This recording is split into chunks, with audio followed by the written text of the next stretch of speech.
বিসমিল্লাহিররহমানিররহিম। আসসালামু আলাইকুম। Welcome back to my channel. আজকে আমি বানাবো quick and easy chicken and vegetable pulao. এটা উইন্টার স্পেশাল রেসিপি, খেতে খুবই টেস্টি। অবশ্যই আপনারা এই রেসিপি একবার হলেও ট্রাই করবেন। আর রেসিপি পছন্দ হলে লাইক, শেয়ার এবং সাবস্ক্রাইব করতে ভুলে যাবেন না। চলুন তাহলে দেখে নেওয়া যাক।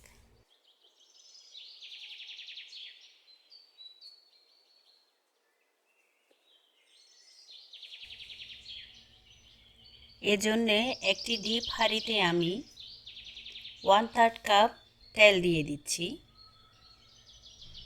তেলটা যখন ভালোভাবে গরম হবে তখন আমি এতে 1 কাপ পেঁয়াজ কুচি দিব। পেঁয়াজটা হালকা বাদামি কালার করে ভেজে নিব। পেঁয়াজটা আমি হালকা গোল্ডেন কালার করে ভেজে নিব, একদম পেঁয়াজের বেরেস্তা করব না।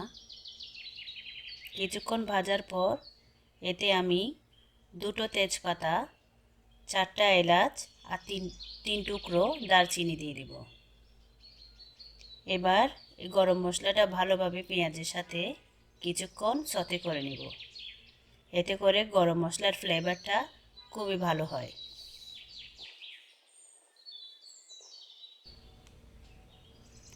এবার এতে আমি 800 গ্রাম ব্রয়লার চিকেন দিয়ে দিচ্ছি। আপনারা চাইলে এতে দেশি চিকেন কিংবা পাকিস্তানি চিকেন দিতে পারেন। এবার চিকেনের সাথে পেঁয়াজটাকে আমি ভালোভাবে ভেজে নিব। 2 থেকে 3 মিনিট আমি এটা ভালোভাবে ভাজবো। এতে করে ব্রয়লার চিকেনের যে একটা আলাদা গন্ধ সেটা থাকে না।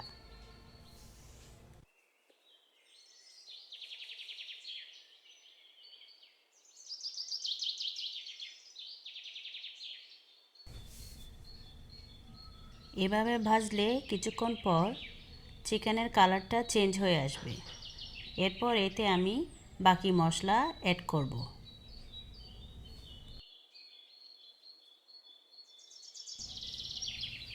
এবার এতে আমি 2 চা চামচ আদা বাটা, 2 চা চামচ রসুন বাটা দিয়ে ভালোভাবে মাংসের সাথে মিশিয়ে নিব।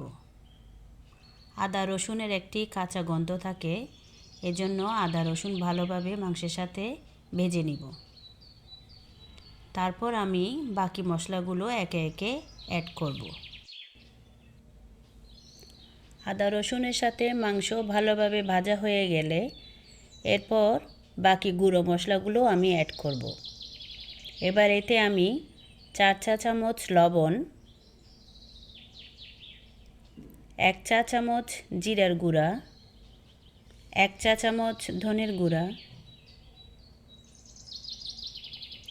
হাফ চা চামচ হলুদের গুঁড়া,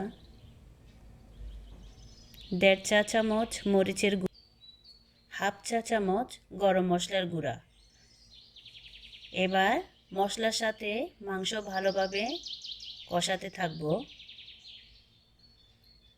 কষানোর সুবিধার জন্য আমি সামান্য একটু পানি দিয়ে দিব।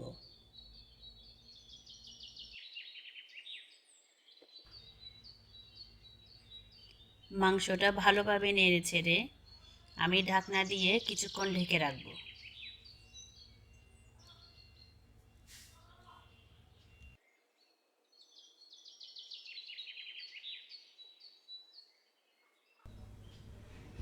কিছুক্ষণ পর ঢাকনা খুলে আবার নেড়ে দিব। নাড়াচাড়া না করলে মাংসের তলানিতে লেগে যেতে পারে। এবার আমি এতে ফেটানো টক দই দিয়ে দেব হাফ কাপ। আপনারা চাইলে টক দই স্কিপ করতে পারেন, তবে টক দই দিলে মাংসের স্বাদটা দ্বিগুণ বেড়ে যায়। টক দই দেওয়ার পর এবার আমি মাংসের সাথে আবার ভালোভাবে মিশিয়ে নিব। কিছুক্ষণ ঢাকনা দিয়ে রাখবো, এতে করে মাংসের সাথে দই ভালোভাবে মিশে যাবে। খানিকক্ষণ পর ঢাকনা তুলে আবার নেড়ে ছেড়ে দিব। এভাবে আমি প্রায় 10 থেকে 15 মিনিট মাংসটাকে ভালোভাবে ভেজে নিলাম। এবার এতে আমি কিছু সবজি অ্যাড করব। আমি এবার এতে ফুলকপি, আলু, মটরশুঁটি, গাজর এগুলো দিব। আপনারা চাইলে শীতকালীন যে কোনো সবজি এখানে অ্যাড করতে পারেন। সব সবজি মিলে আমার টোটাল 1 কাপের মতো সবজি দিয়েছি আমি এখানে, আর 4 থেকে 5টি কাঁচামরিচ দিয়েছি। এবার সবজি আর মাংস ভালোভাবে ভেজে নিব।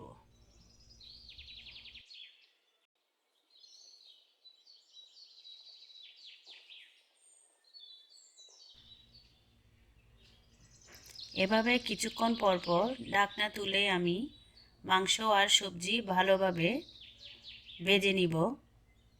ব্রয়লার মুরগি সিদ্ধ হতে বেশিক্ষণ সময় লাগে না, এ ভাজাতেই অনেকখানি সেদ্ধ হয়ে যায়। এবার এতে আমি 1.5 কাপ পোলাও চাল দিয়ে দিচ্ছি। আপনারা চাইলে আতপ চাল দিয়ে এটা করতে পারেন। এবার আমি একটি টমেটো কুচি করে দিয়ে দিলাম। এবার সবগুলো একসাথে ভালোভাবে মিশিয়ে নিব।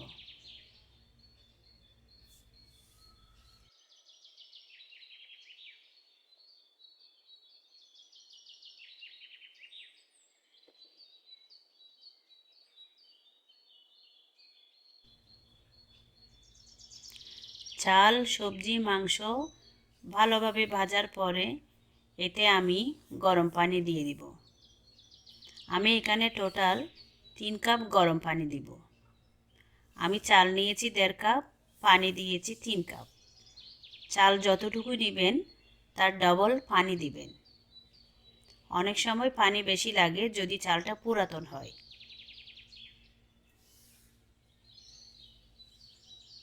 এবার ঢাকনা দিয়ে মিডিয়াম ফ্লেমে আমি এটা রান্না করব। কিছুক্ষণ পর ঢাকনা তুলে আবার নেড়ে দিব।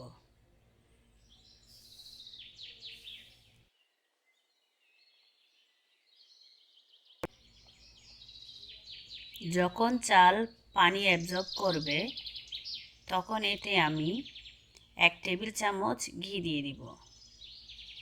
ঘি দিলে এ পোলাওয়ের স্বাদ দ্বিগুণ বেড়ে যায়। তারপর আমি 1 চা চামচ কেওড়ার জল দিয়ে দিব। আপনারা চাইলে কেওড়ার জল স্কিপ করতে পারেন, তবে কেওড়ার জল আর ঘিটা দেওয়ার চেষ্টা করবেন, এতে পোলাওয়ের স্বাদ খুবই ভালো হয়। এবার আমি ঢাকনা দিয়ে মিডিয়াম টু লো ফ্লেমে দমে রেখে দিব। 15 মিনিট বাদে দেখুন আমার পোলাওটা হয়ে গিয়েছে। গরম গরম উপভোগ করুন পরিবারের সদস্যদের সাথে। আজকে এ পর্যন্তই। পরবর্তীতে আবার কোনো নতুন রেসিপি নিয়ে আপনাদের সামনে আসব। আমার জন্য দোয়া করবেন। আল্লাহ হাফেজ।